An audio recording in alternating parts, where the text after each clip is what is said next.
Olá, estamos iniciando o programa Educação na Cultura, uma parceria da Secretaria Municipal de Educação e TV Cultura de Itabira. Queremos levar a você, telespectador, as principais discussões sobre a educação. Agradecemos a audiência e o retorno recebido a todos os nossos telespectadores. Nesse mês, nossos programas são dedicados à educação inclusiva e educação especial. E hoje trataremos de deficiência auditiva. Nossas convidadas são profissionais do SEMAI e vamos receber hoje Simone de Oliveira, pedagoga, pós-graduada em Educação Especial, professora de Libras do SEMAI e professora de Libras da FUNSESI. Vera das Graças, formada em Pedagogia, especialização em Psicopedagogia e Educação Especial, trabalha como professora de séries iniciais na Escola Efigênia Alves e intérprete de Libras na Escola Coronel José Batista. Valquíria Angélica dos Santos, especialista e professora de Libras da Faculdade Rede Docton, trabalha também no SEMAI como professora de apoio na Escola Municipal Antonina Moreira. Para iniciar, vou acrescentar que hoje nós teremos o nosso programa sendo interpretado pelas nossas professoras. Vou começar, Valquíria, diretamente fazendo uma pergunta para você, quais são os desafios que o aluno surdo encontra para realizar a sua formação nas escolas? Primeiramente, boa noite, Giovanni. Obrigado pelo convite. A todos vocês que estão nos assistindo neste momento. A maior dificuldade que hoje o surdo encontra nas escolas é a barreira da comunicação.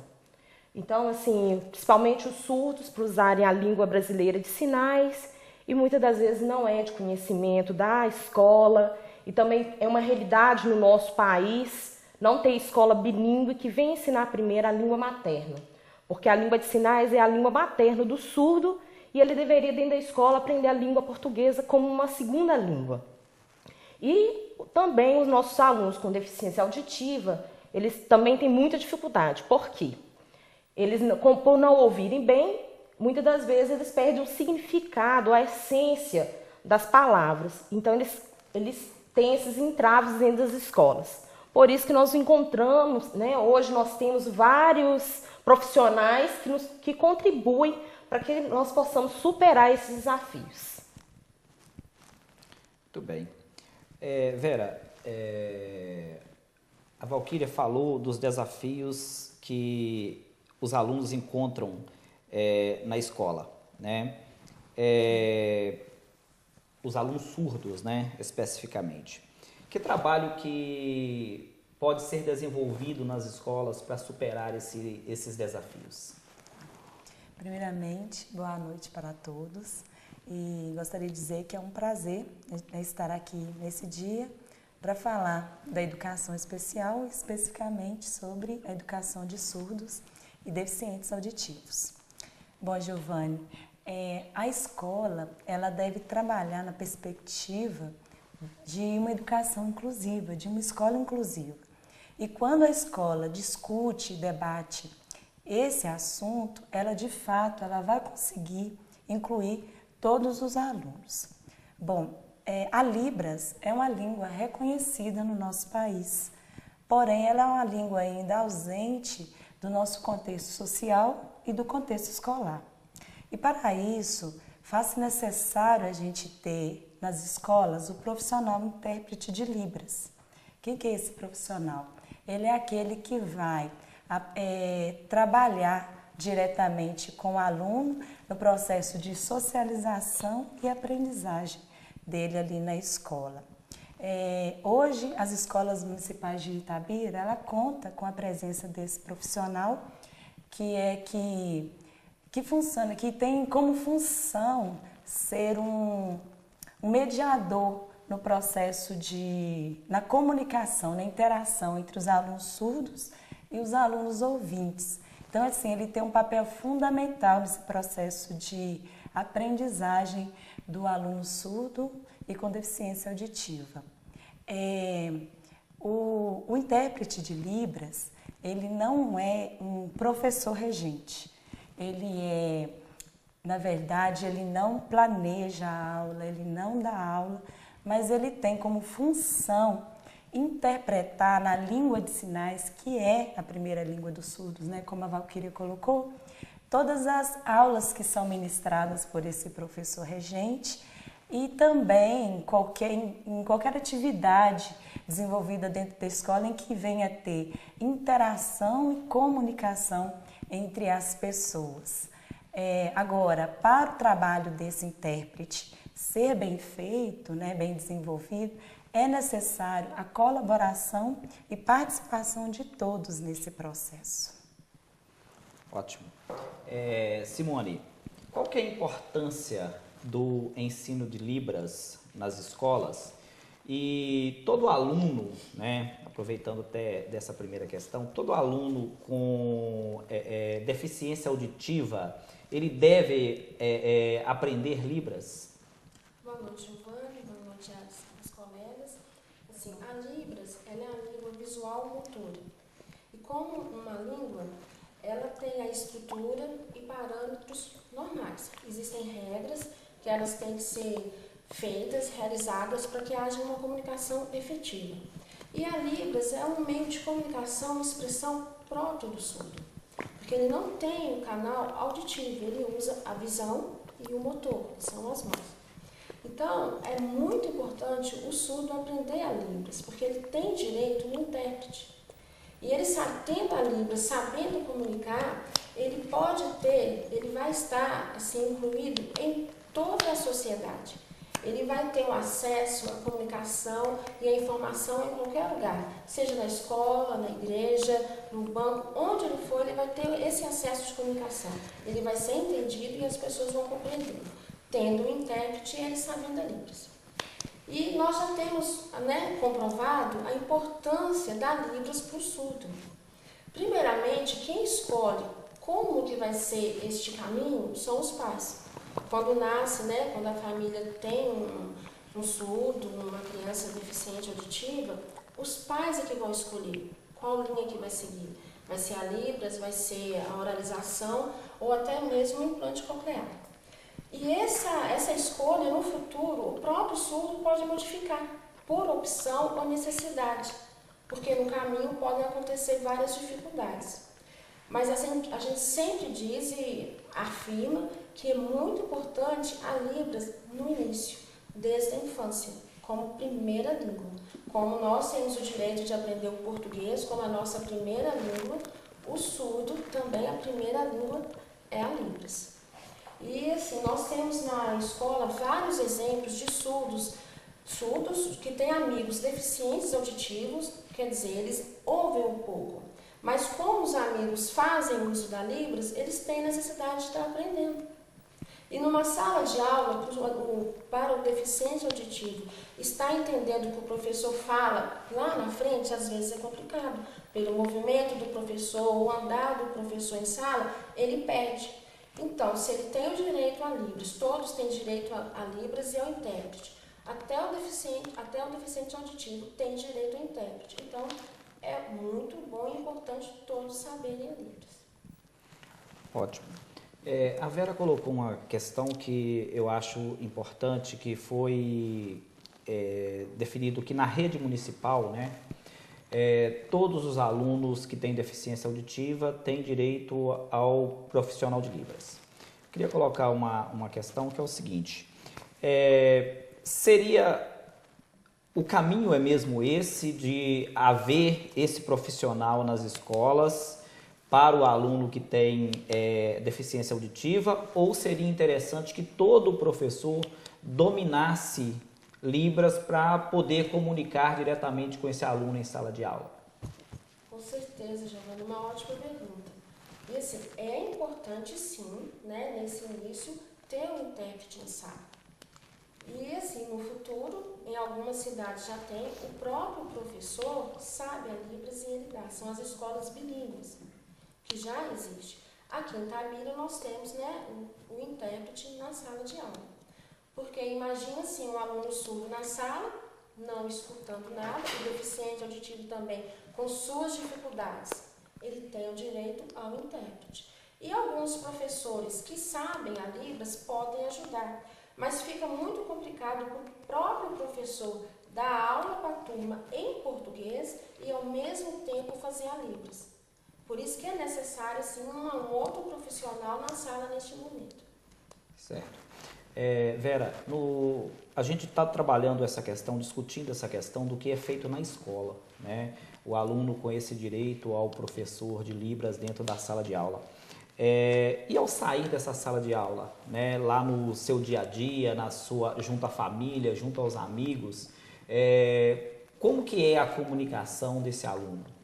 Então, nós, como eu coloquei, né, a Libras ela é uma língua oficial, porém é uma língua assim que não está, como é que se diz, no nosso contexto social e escolar.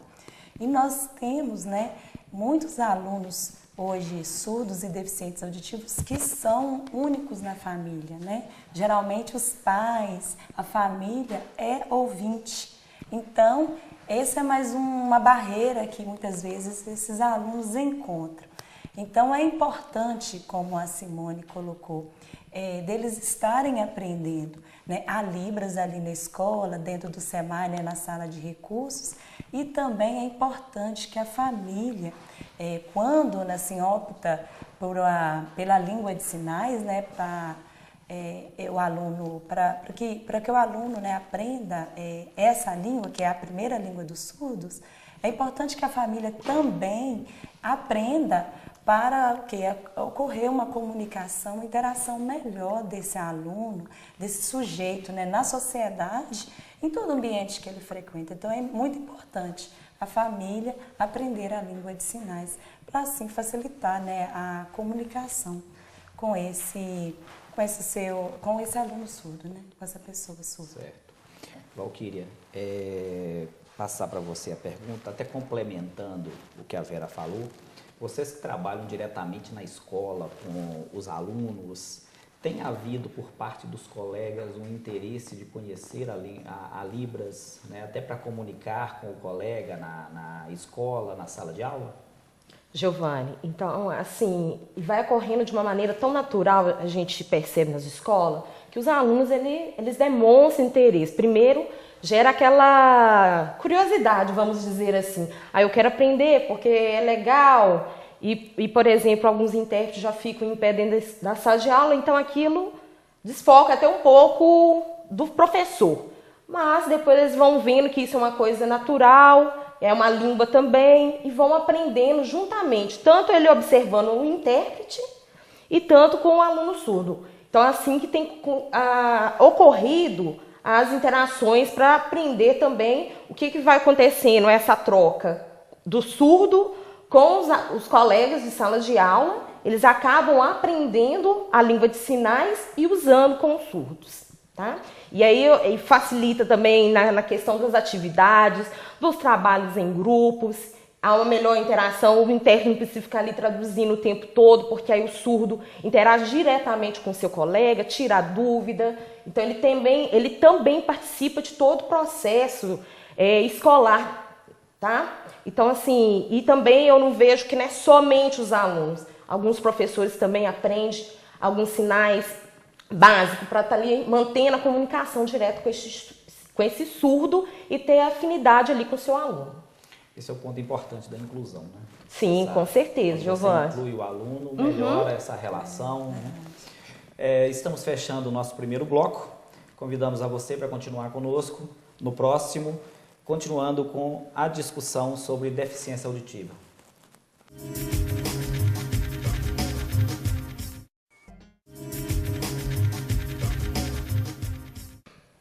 Estamos de volta para o segundo bloco do Educação na Cultura. E hoje, entrevistando os profissionais do SEMAI, e o nosso assunto é deficiência auditiva. E retornamos aqui, Valquíria, com você, com o seguinte questionamento. Nós temos o professor intérprete de Libras na sala de aula, certo? Com o professor de apoio. E temos também o acompanhamento do aluno na sala de recurso. Qual que é a diferença desse trabalho? Há uma enorme diferença do trabalho. Então, inicialmente, eu vou falar do trabalho que é realizado no contraturno, que é feito na sala de recursos no SEMAI, que nós chamamos de AEE, que é Atendimento Educacional Especializado. Lá nós montamos grupos de trabalho, porque nós atendemos lá dentro do SEMAI 3 tipos, nós temos 3 demandas diferentes. Uma que são com surdos, outras com deficiente auditivo e outros com surdos implantados. Então, o que acontece? Os surdos implantados são aqueles que fizeram uma pequena cirurgia atrás da orelha e colocaram o que todo mundo chama de ouvido biônico. Então, já vai captar o estímulo externo e vai levar diretamente à cóclea. O deficiente auditivo são aqueles que enquadram no caso de perda leve, moderada, tá? Eles usam muitas das vezes o aparelho auricular, que é colocado, ele é visível, aquele que é colocado no pavilhão externo da orelha. E nós temos o surdo, que entra na surdez severa ou profunda. Então, muitas das vezes, eles são usuários da língua de sinais. Mas quando nós falamos, como nós, dentro da educação, nós tratamos de cultura, quando todos esses aprendem a língua de sinais, nós falamos que ele também é surdo. Ele é pertencente a essa comunidade, ele tem eles têm necessidades comuns de uma comunidade. Então, por isso que nós chamamos de surdo. Então, o nosso trabalho, nós olhamos especificamente a demanda de cada grupo. Por exemplo, nós temos os surdos implantados, que nós estamos trabalhando inicialmente com uma educação, nós estamos trabalhando com uma proposta de educação bilíngue, e para os deficientes auditivos, nós trabalhamos uma proposta que eles venham ter noção conceitual das palavras dentro de um contexto, e com o surdo nós os ensinamos a língua portuguesa como segunda língua.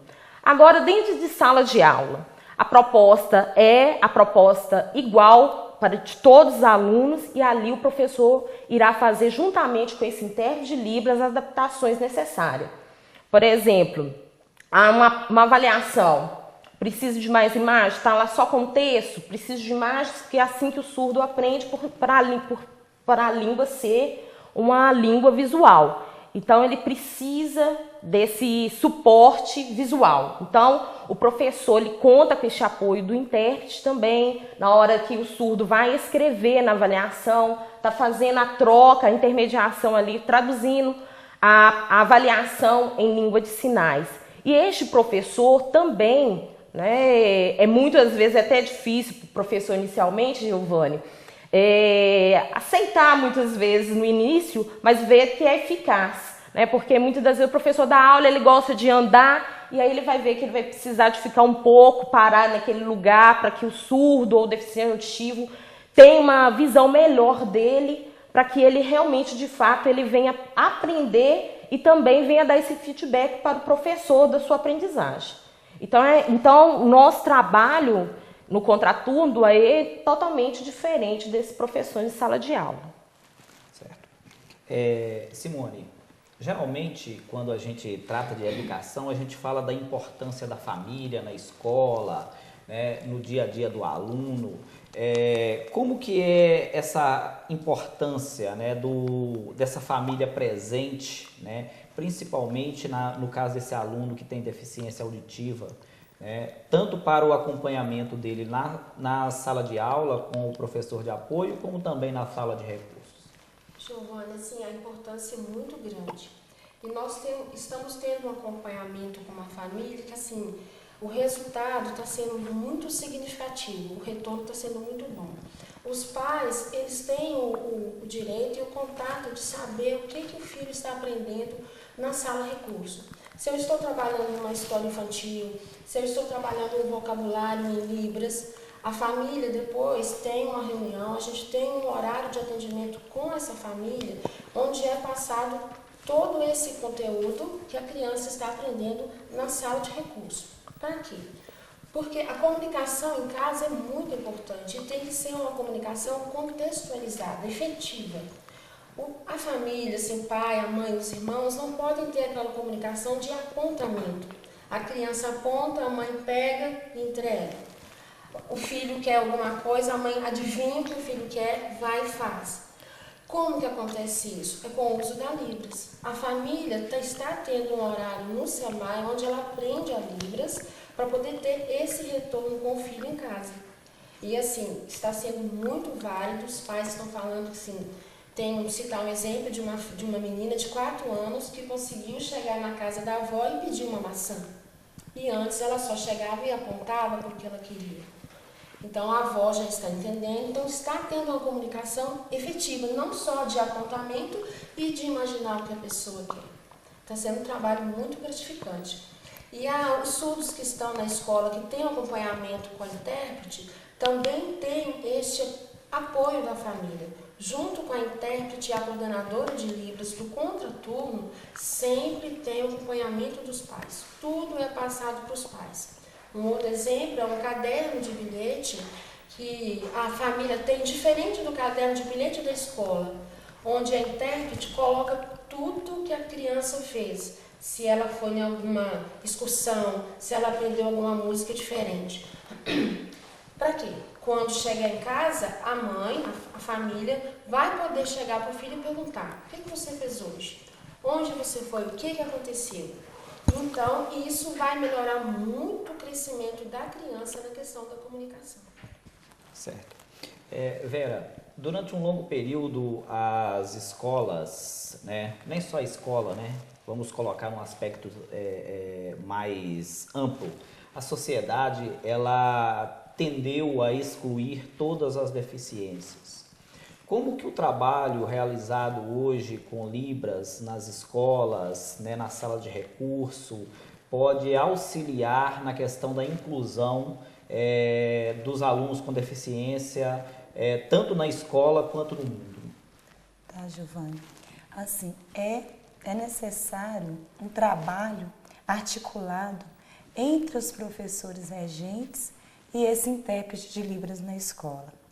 É necessário, assim, haver muito diálogo, discussão do planejamento, das adaptações necessárias a serem feitas para trabalhar, né, no trabalho com esse aluno surdo, dentro das atividades que vão ser desenvolvidas dentro e fora da sala de aula. Então, precisa haver muita interação entre esses dois profissionais na escola, para que, de fato, você consiga incluir esse aluno e para que ele aprenda e consiga a socialização e aprendizagem ali dentro da sala de aula, dentro da escola. Hoje, nós aqui da Rede Municipal de Itabira contamos com o apoio da Sala de Recursos do SEMAI, né, juntamente com as professoras de Libras, que dão suporte a esses intérpretes nas escolas, dão suporte à escola no desenvolvimento do trabalho, né, com esses alunos surdos.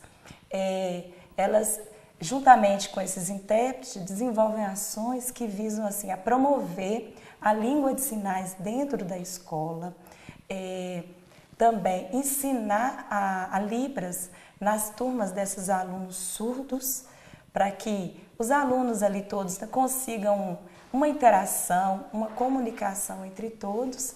E esse trabalho, ele é socializado com todos na escola.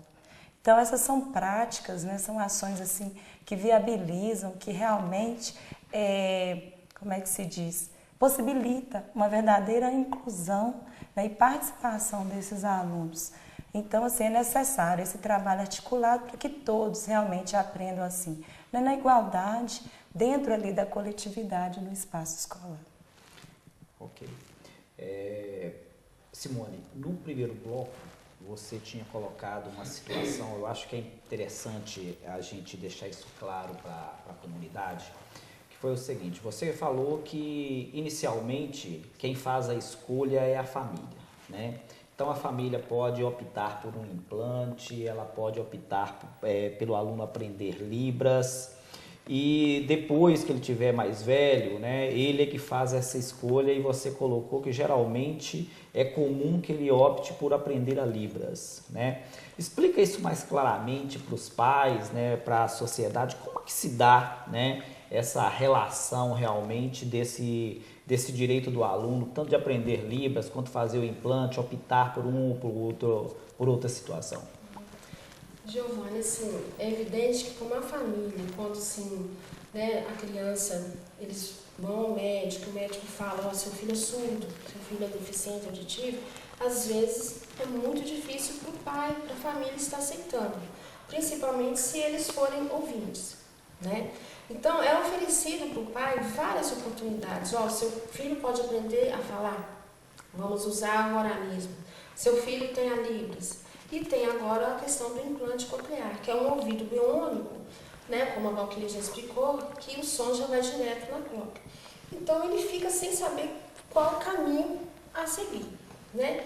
Então se ele escolher o oralismo, a criança tem as sessões de fonoaudiologia, ela vai aprendendo a falar, mas assim, muito difícil.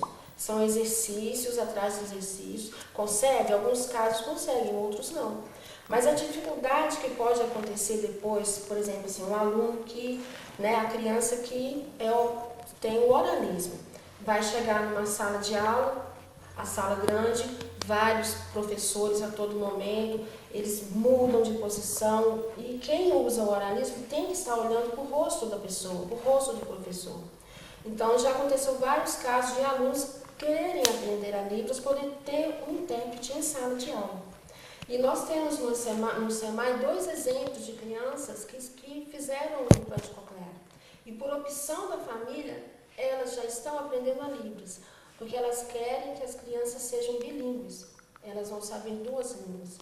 Se for necessário, em português, na hora ela vai poder comunicar em português. Se em algum momento ela necessitar da Libras, ela vai saber a Libras.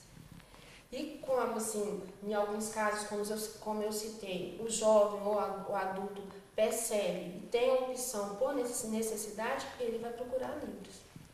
Certo. Chegamos ao final de mais uma Educação na Cultura. Agradecendo a presença da Valquíria, da Véria, da Simone, que muito contribuíram, né, com o conhecimento e com a experiência, né, para os nossos telespectadores. E lembrando a você, pai, você mãe, você profissional de educação, que pode enviar as suas sugestões para o educaçãonacultura@gmail.com ou ligar e dar as suas sugestões no 3839-2670. Na semana que vem estaremos de volta com o Educação na Cultura, com mais um tema de relevância na educação. Muito obrigado e boa noite.